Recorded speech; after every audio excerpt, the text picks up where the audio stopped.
नमस्कार बच्चों। आज हम रस के बारे में चर्चा करेंगे और उनका गहन अध्ययन करेंगे। सबसे पहले हम बात करते हैं श्रृंगार रस के बारे में।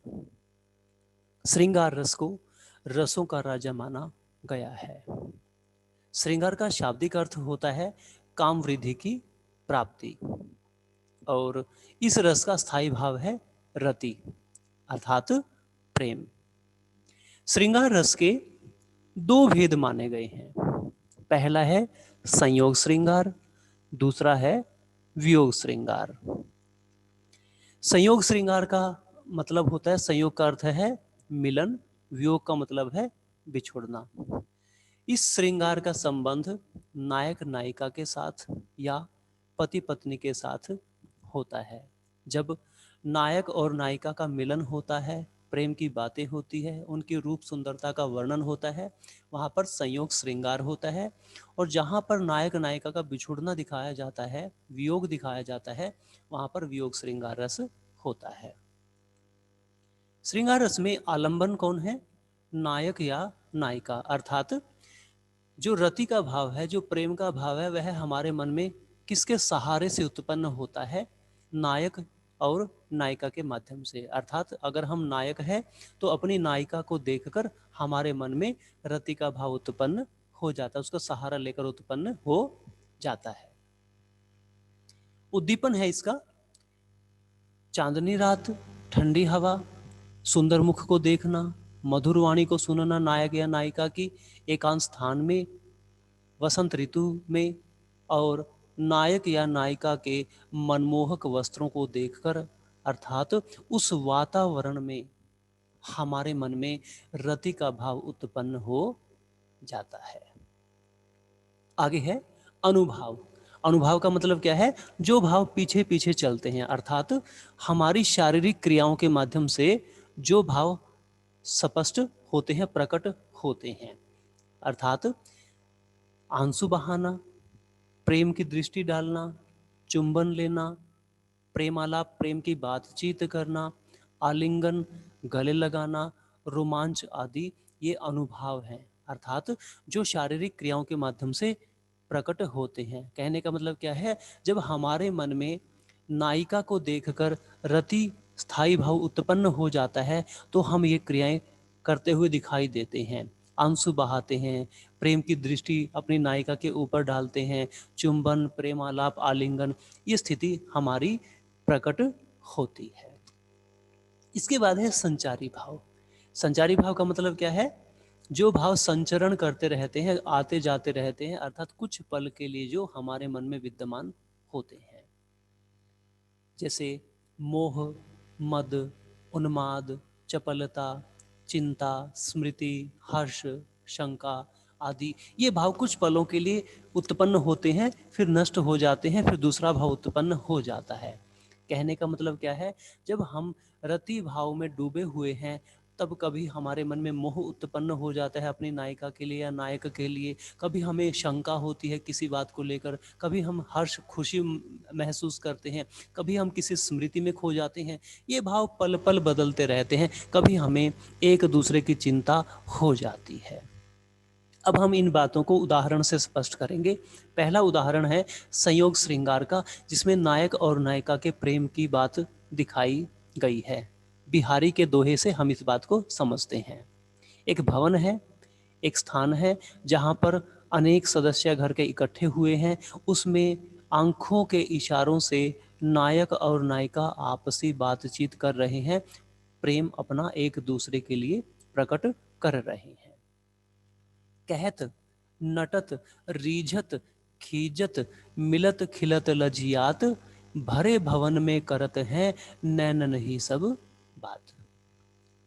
नायक को देखकर वह नायिका कुछ कहती है आंखों के इशारों से, नटत नाट जाती है, अर्थात मना कर देती है कभी इशारों से, रीझत कभी वह अपने ऊपर रीझ जाती है, प्रसन्न हो जाती है, नखरे में आ जाती है, खिजत कभी वह खीज महसूस करती है, मिलने की बात करती है, खिलत खिल उठती है, अर्थात प्रसन्न दिखाई देती है, लज्जियात कभी वह लज्जा दिखाती है अपनी। इस प्रकार भरे भवन में करत हैं करते हैं, नैनन ही सब बात, आंखों ही आंखों में, इस प्रकार की सारी बातें वो कर रहे हैं। अब आप इसने इसमें क्या देखा, इसमें संयोग श्रृंगार है, नायक और नायिका का परस्पर प्रेम भाव दिखाया गया है, एक दूसरे के प्रति प्रेम उत्पन्न हुआ, प्रकट हुआ है। दूसरा है वियोग श्रृंगार। वियोग का मतलब क्या होता है, जहां पर नायक और नायिका का बिछुड़ना दिखाया जाता है, अलग हुआ दिखाया जाता है।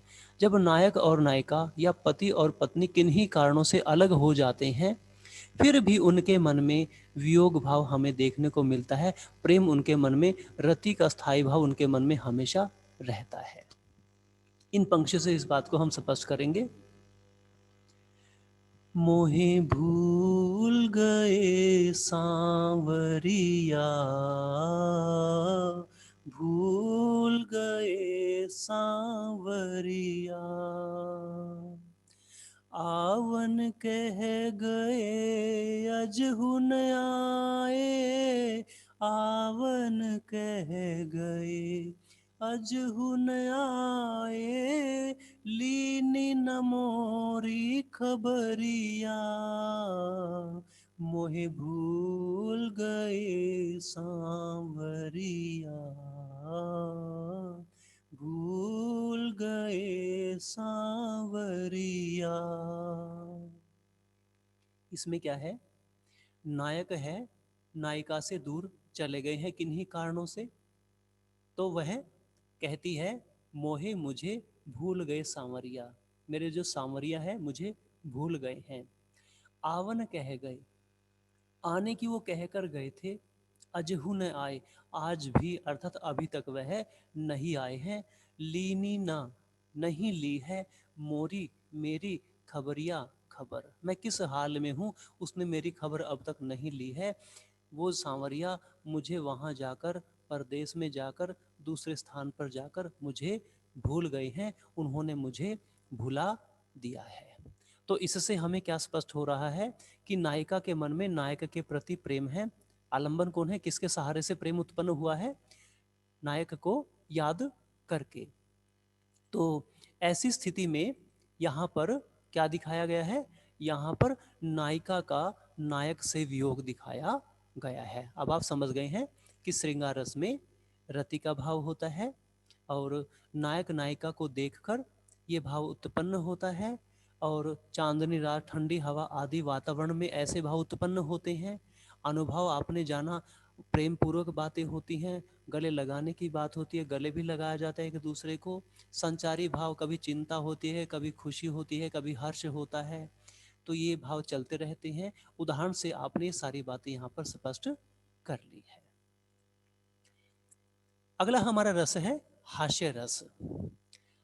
हास्य का शाब्दिक अर्थ है हंसी मजाक की क्रियाएं, और इसका स्थायी भाव है हास, अर्थात जैसे रति का भाव हमारे मन में स्थायी रूप से विद्यमान है, पहले से ही परमानेंट है, वैसी क्रियाओं को देखकर या होते हुए देखकर वह उत्पन्न हो जाता है, ऐसे ही हास का भाव भी हमारे मन में विद्यमान होता है।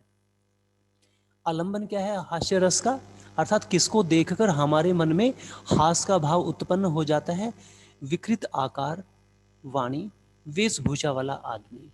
अर्थात जैसे आप कोई फिल्म देखते हैं या कोई मंच पर नाटक देखते हैं या कोई कविता पढ़ते हैं, उसमें कोई विकृत आकार वाला आदमी हमें दिखाई देता है, जो टेढ़ा मेढ़ा चलने की कोशिश करता है, अपने अंगों को टेढ़ा मेढ़ा करके हमें हंसाने का प्रयास करता है, या अपनी वाणी से वो अलग तरह की बातचीत करने का प्रयास करता है जिसको सुनकर हमें हंसी आ जाती है। ऐसे ही अलग प्रकार की विकृत वेशभूषा वाला आदमी जो होता है, उसको देखकर हमारे मन में हास का स्थायी भाव उत्पन्न हो जाता है। उद्दीपन क्या है, कैसे वातावरण में हमारे मन में ये भाव उत्पन्न होता है हास का भाव, आलंबन की हास्यजनक क्रियाओं को देखकर, अर्थात उस आदमी की विकृत वाणी को सुनकर, हंसी मजाक की बातों को सुनकर, उसके अजीब तरह के कपड़ों को देखकर, उसके शरीर की बनावट को देखकर या उसके शरीर की क्रियाओं को देखकर हमारे मन में हास का भाव उत्पन्न हो जाता है। अनुभाव, तो हम शारीरिक रूप से कौन कौन से भाव प्रकट करते हैं, स्पष्ट करते हैं। होंठों को हम चबाना शुरू कर देते हैं, हिलाना शुरू कर देते हैं, नाक को हिलाना या नाक को खुजली करना, ऐसी हम क्रियाएं करना शुरू कर देते हैं, बालों को हिलाना, व्यंग्यपूर्ण बातें करना हम शुरू कर देते हैं। इसके बाद है संचारी भाव। वे भाव उस स्थिति में जो कुछ पल के लिए हमारे प्रकट होते हैं और फिर वो विलुप्त हो जाते हैं, फिर दूसरा भाव उत्पन्न हो जाता है। जैसे आलस्य, नींद, सपना, चपलता, खुशी, ये भाव हैं कुछ पलों के लिए हम प्रकट करते हैं, फिर ये विलुप्त हो जाते हैं, फिर दूसरा भाव हमारे मन से उत्पन्न हो जाता है। और संचारी भावों की संख्या कितनी मानी गई है? 33 मानी गई है। उनमें से ये भाव हमारे मन में उत्पन्न होते रहते हैं। अब इसको हम उदाहरण के माध्यम से स्पष्ट करते हैं। कविता की पंक्ति है, किसी वजह से आपके पिचक गए हों गाल, बर्र ततैया छेड़ दो, फूल जाए तत्काल। अर्थात अगर भैया किन्हीं कारणों से आपके गाल पिचक गए हैं, पतले हो गए हैं, तो चिंता करने की आवश्यकता नहीं है। आप बर्र, जिसको आप बिरड़ बोलते हैं, ततैया, ततैया छेड़ दो, उनको छेड़ दो। आप भिरड़ को या ततैये को छेड़ दो, वो आपको डंक मार लेंगे मुंह पर आकर और आपका मुंह सूज जाएगा। फूल जाएं तत्काल, तत्काल तुरंत ही आपके गाल फूल जाएंगे, मोटे मोटे हो जाएंगे। अब इससे आपने क्या अंदाजा लगाया कि हंसी मजाक की बात हुई है, अर्थात जो आलंबन है उसकी वाणी है, वो हंसी मजाक वाली वाणी हमारे सामने प्रकट हुई है। और इन पंक्तियों को पढ़कर या सुनकर हमारे मन में हास का भाव, हंसी मजाक का भाव उत्पन्न हो गया है। इसके बाद है करुण रस। करुण का शाब्दिक अर्थ क्या होता है? शब्दकोशीय अर्थ क्या होता है इसका? दया उत्पन्न करने वाला, अर्थात जो दया को उत्पन्न करता है। स्थायी भाव क्या है? शोक। जैसे हास का भाव, रति का भाव हमारे मन में पहले से विद्यमान था, ऐसे ही शोक, जिसको आप दुख का भाव कहते हैं, वो पहले से ही विद्यमान होता है। आलंबन, किसके सहारे से या किसको देखकर या किस भाव को महसूस करके हमारे मन में शोक का भाव उत्पन्न हो जाता है? विनष्ट प्रिय व्यक्ति। हमारा कोई प्रिय व्यक्ति है, वह नष्ट हो गया है, अर्थात उसकी मृत्यु हो गई है, तो हम उसको याद करके हम शोकग्रस्त हो जाते हैं। शोक का भाव हमारे मन में उत्पन्न हो जाता है, अर्थात हम दुखी हो जाते हैं। नष्ट ऐश्वर्य आदि, या हमारा ऐश्वर्य है वह नष्ट हो जाता है। ऐश्वर्य क्या होता है? सुख, साधन, धन संपत्ति आदि से आप इसका अर्थ निकाल सकते हैं। अर्थात मान लीजिए हम अमीर रहे हैं और किन्हीं कारणों से हमारे घर में गरीबी आ गई है, तो हम क्या करते हैं? अपने पुराने सुख साधनों को याद करके, बड़े से मकान को याद करके, बड़ी सी गाड़ी को याद करके, धन संपत्ति को याद करके, महंगे वस्त्रों को याद करके हमारे मन में दुख का भाव उत्पन्न हो जाता है। तो इनके सहारे से हमारे मन में ये करुण का भाव अर्थात शोक का भाव उत्पन्न हो जाता है।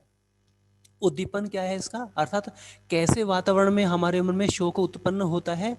प्रिय व्यक्ति का दाह कर्म जब हम होते हुए देखते हैं, दाह कर्म जैसे हम देखते हैं कि शमशान में जाकर किसी आदमी को जलाया जा रहा है, हमारा कोई प्रिय व्यक्ति मर चुका है और उसका दाह कर्म किया जा रहा है, तो हम दुखी हो जाते हैं, हम रो पड़ते हैं, शोकग्रस्त हो जाते हैं। उसके स्थान पर जब हम कभी जाते हैं तो हम शोकग्रस्त हो जाते हैं, उसके वस्त्रों को देखते हैं, जब कोई उनके कार्यों का वर्णन करता है, वह कितना महान आदमी था, कितना अच्छा कार्य करता था, उनको याद करके हम शोकग्रस्त हो जाते हैं। ऐसी स्थिति में हम किसी भी रूप में अपने प्रिय व्यक्ति को जब याद करते हैं या अपने सुख साधनों को जो अब नष्ट हो चुके हैं उनको याद करते हैं, ऐसी स्थिति में हमारे मन में शोक का भाव उत्पन्न हो जाता है। अनुभाव, तो उसके बाद जो भाव हमारे शारीरिक रूप से प्रकट होते हैं, शारीरिक विकारों के रूप से प्रकट होते हैं, हम क्या करते हैं? देव निंदा, भगवान की निंदा, बुराई करनी शुरू कर देते हैं। उदाहरण के लिए जैसे आपने पाठ पढ़ा था मानवीय करुणा की दिव्य चमक, उसमें जो फादर कामिल बुल्के हैं उनको जहरबाद नामक फोड़ा हो गया था, तो उनकी मृत्यु के बाद लेखक दुखी हो जाते हैं और वो कहते हैं कि इतने अच्छे आदमी को ऐसी मृत्यु भगवान ने क्यों दी? अगर वो मेरे सामने हो तो मैं उनसे ये बात जरूर पूछूंगा। तो एक तरह से वहाँ पर देव निंदा की गई है कि भगवान को इतने अच्छे आदमी के साथ ऐसी बीमारी का प्रकोप नहीं फैलाना चाहिए था। हम रोना शुरू कर देते हैं उनको याद करके, कंपन हमारे शरीर में पैदा हो जाते हैं, हम कांपना शुरू कर लेते हैं, प्रलाप, रोना चीखना शुरू कर देते हैं, दुख प्रकट करना शुरू कर देते हैं, भूमि पर हम बेहोश होकर गिर जाते हैं आदि। ये शारीरिक क्रियाएं हमारी प्रकट होनी शुरू हो जाती है कब? जब हम शोकग्रस्त हो जाते हैं, हमारे मन में शोक स्थायी भाव उत्पन्न हो जाता है।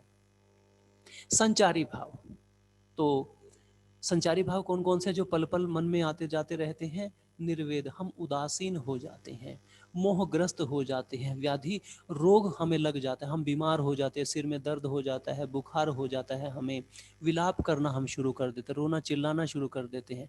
जड़ता, जैसे पत्थर की कोई मूर्ति बन जाती है, हम ऐसे जड़ हो जाते हैं, ग्लानि महसूस करते हैं, उसकी स्मृति में खो जाते हैं, हमें चिंता होती है आदि।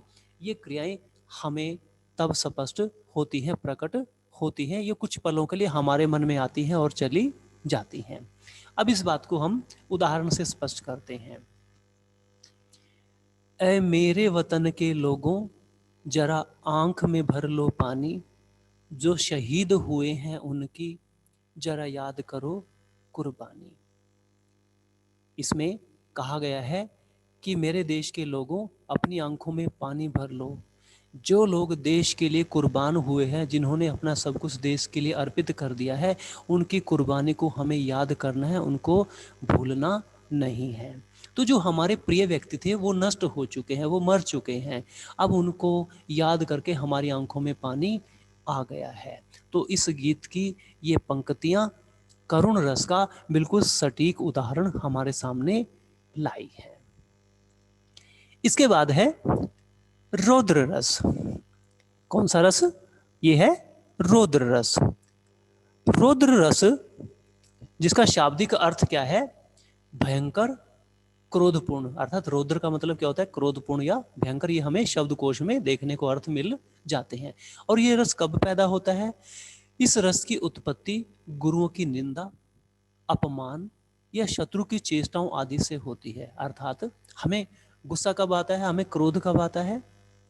जब हमारे सामने हमारे गुरुओं की कोई निंदा कर दे, कोई बुराई करनी शुरू कर दे, उनका कोई अपमान कर दे, या शत्रु कोई ऐसी चेष्टा कर दे जो हमारे लिए असहनीय हो जाती है।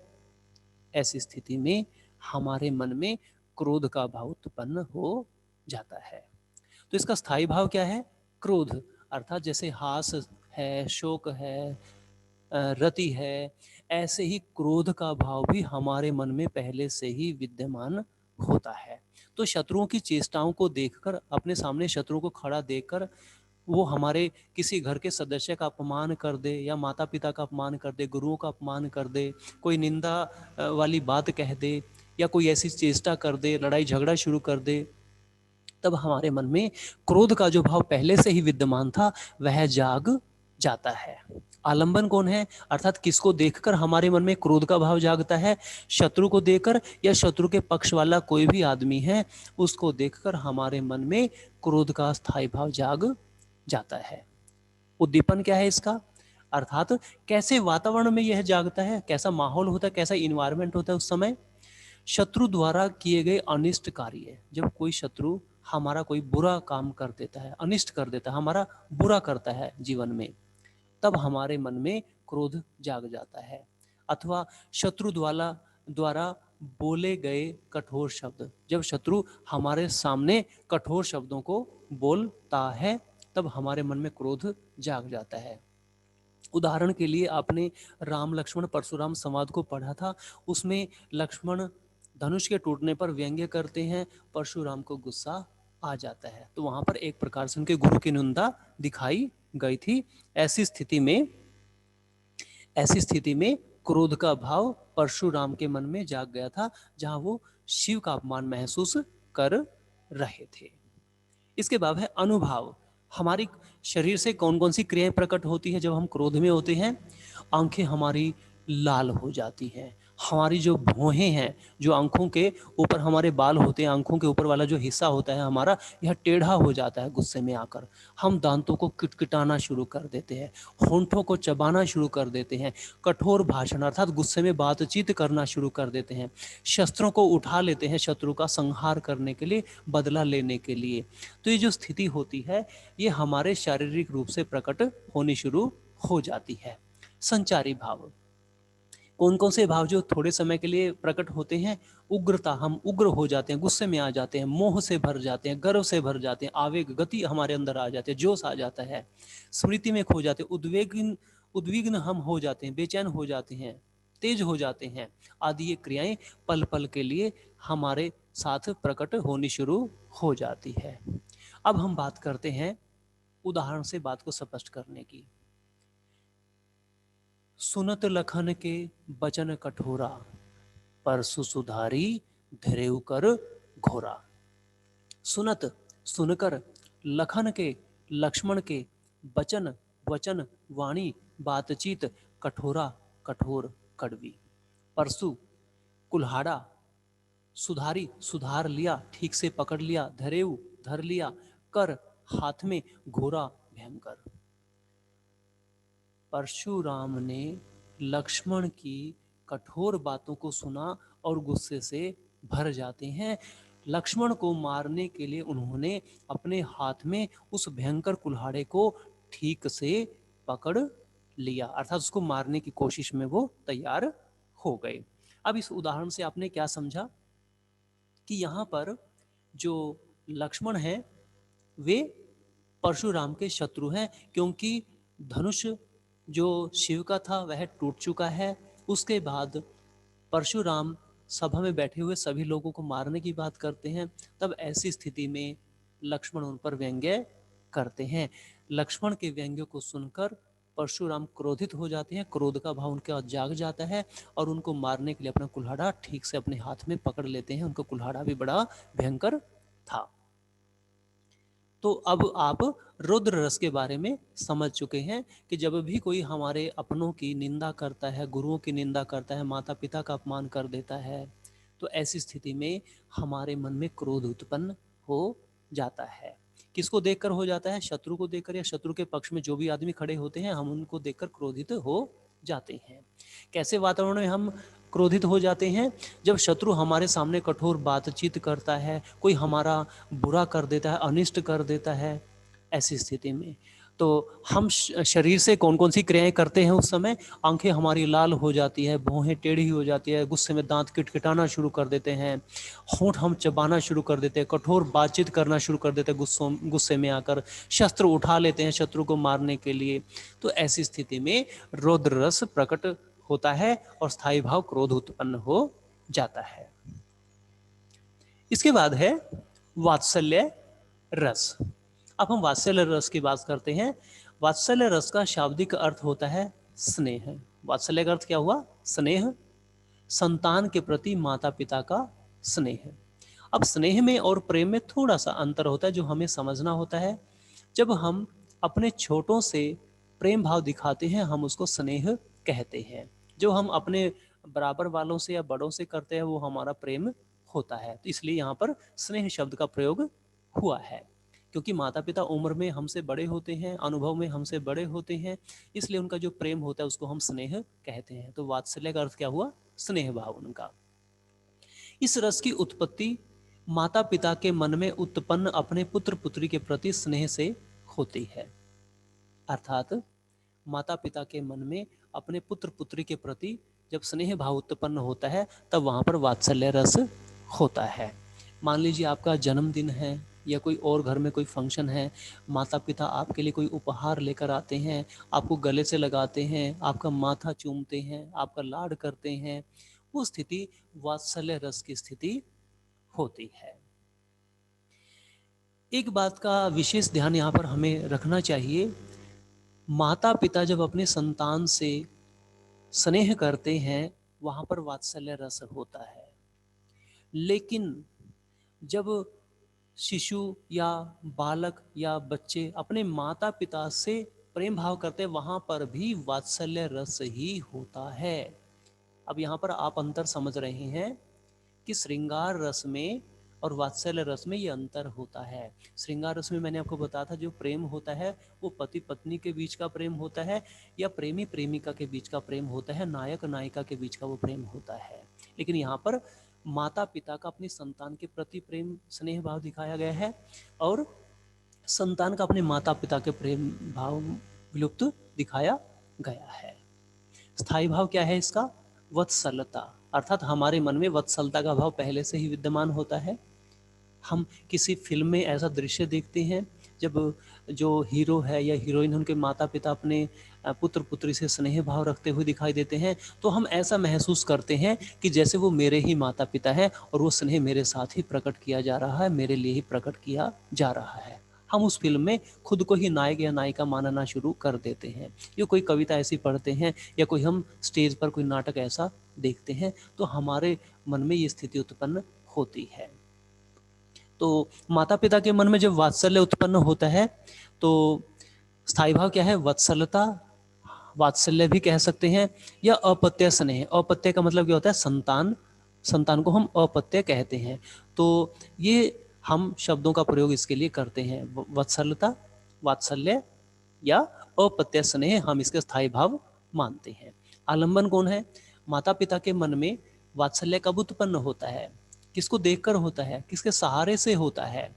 संतान को देखकर, अपने बालक को देखकर, शिशु को देखकर हमारे मन में अर्थात माता पिता के मन में वात्सल्य, अपत्य स्नेह या वत्सलता का भाव उत्पन्न हो जाता है। अर्थात जो पहले से ही था, जो पहले से ही विद्यमान था, अपने शिशु को देखकर वह उत्पन्न हो जाता है। उद्दीपन, कैसे वातावरण में ऐसा होता है? कौन सा इन्वायरमेंट होता है जब माता पिता के मन में वात्सल्य का भाव उत्पन्न हो जाता है? शिशु या बालक की चेष्टाएं, जब छोटे छोटे बच्चे या बालक हैं या बच्चे हैं कोई ऐसी क्रिया करते हैं। कैसी क्रियाएं? जैसे कोई छोटा शिशु है, तोतली बोली बोलता है, वो गिरते पड़ते चलता है, अर्थात वो साल का है, 1.5 साल का है, वह चलने की कोशिश करता है, चलते चलते वह गिर जाता है, फिर उठता है, फिर चल पड़ता है, तो माता पिता उसको देखते हैं, गर्व महसूस करते हैं, उठाकर उसको चूमते हैं, उसको गले से लगा लेते हैं। उसकी वस्तुएं, जब माता पिता उसके छोटे छोटे कपड़ों को देखते हैं, वस्त्रों को देखते हैं, उसके खिलौनों को देखते हैं, वह अपने कॉपी के ऊपर पेज पे या पेन के साथ, पेंसिल के साथ कुछ भी वो बनाना शुरू कर देते, चाहे टेढ़ा मेढ़ा उसने कोई आकार बनाया, गोल बनाया है, चक्कर बनाया है, एक बनाया है, 2 गिनती लिखी है, क कबूतर लिखा है, जो भी वो क्रियाएं करता है उनको देखकर हम खुश हो जाते हैं, हमारे मन में उसके प्रति स्नेह उत्पन्न हो जाता है। उसके कार्यों को हम देखते हैं, जब वह छोटे छोटे कार्य जब शिशु हमारे सामने करते, बालक करते हैं, उसकी हट जब वह जिद करता है, उस स्थिति में भी हम नाराज नहीं होते हैं, हमारे मन में क्रोध रौद्र उत्पन्न नहीं होता है, तब भी हम खुश होते हैं, अर्थात हमारे मन में अपने संतान के प्रति स्नेह भाव उत्पन्न हो जाता है, वात्सल्य उत्पन्न हो जाता है। अनुभाव, तो हम शारीरिक रूप से वात्सल्य रस जब उत्पन्न हो जाता है, हमारे मन में वत्सलता उत्पन्न हो जाती है, स्थायी भाव, तब हम कौन कौन सी क्रिया करते हैं? मुख चूमना, अपने शिशु का मुख चूम लेते हैं खुशी के मारे। स्नेह पूर्वक देखना, हम अपनी आंखों में स्नेह भर लेते हैं और उसको देखना शुरू करते हैं, हम गुस्से में उसको नहीं देखते हैं। मान लीजिए किसी शिशु ने गिलास तोड़ दिया है, अगर कोई बड़ा इस काम को करे तो हम गुस्से में आ जाते हैं, लेकिन छोटा सा बालक जब गिलास को तोड़ देता है या घर की किसी सामान को तोड़ देता है, तब हम गुस्सा नहीं करते हैं, उसको स्नेहपूर्वक ही देखते हैं। हम उसकी क्रियाओं को देखकर हंसना शुरू कर देते हैं, उसको गोद में उठा लेते हैं। हम कई बार इतने इमोशनल हो जाते हैं कि रो भी पड़ते हैं उसकी क्रियाओं को देखकर, लाड़ में भरकर आहें भरना शुरू कर देते हैं। ऐसी क्रियाएं हम करते हैं। संचारी भाव कौन कौन से जो थोड़े समय के लिए हम उत्पन्न करते हैं? हर्ष, हमें खुशी होती है, कभी देखकर अपने शिशु को हमें चिंता होती है, हाय इसको किसी की नज़र ना लग जाए। कभी हम मोह से भर जाते हैं, कभी हम गर्व महसूस करते हैं कि मेरा शिशु, मेरा बालक कितना सुंदर है, कितना अच्छा है, कितना गुणवान दिखाई दे रहा है।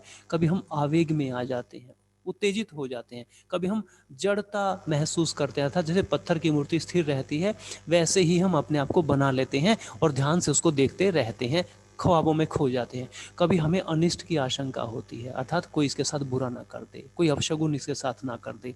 तो ये भाव हमारे मन में थोड़े समय के लिए आते हैं और चले जाते हैं।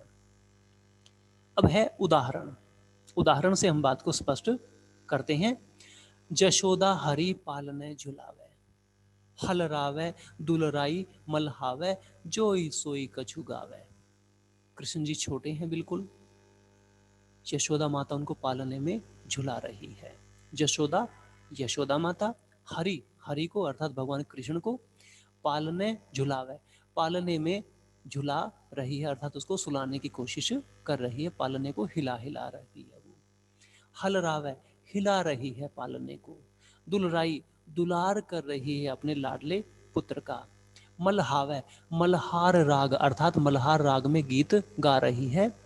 जोई सोई कछु गावे, जो भी उसके मन में आ रहा है वह गा रही है। यहाँ पर यशोदा माता का अपने पुत्र कृष्ण के प्रति स्नेह भाव, वात्सल्य भाव प्रकट हुआ है। यहाँ पर आलंबन कौन है? यहाँ पर कृष्ण जी आलंबन है। आश्रय कौन है? आश्रय यहाँ पर यशोदा माता है, जिसके मन में यह भाव उत्पन्न हुआ है।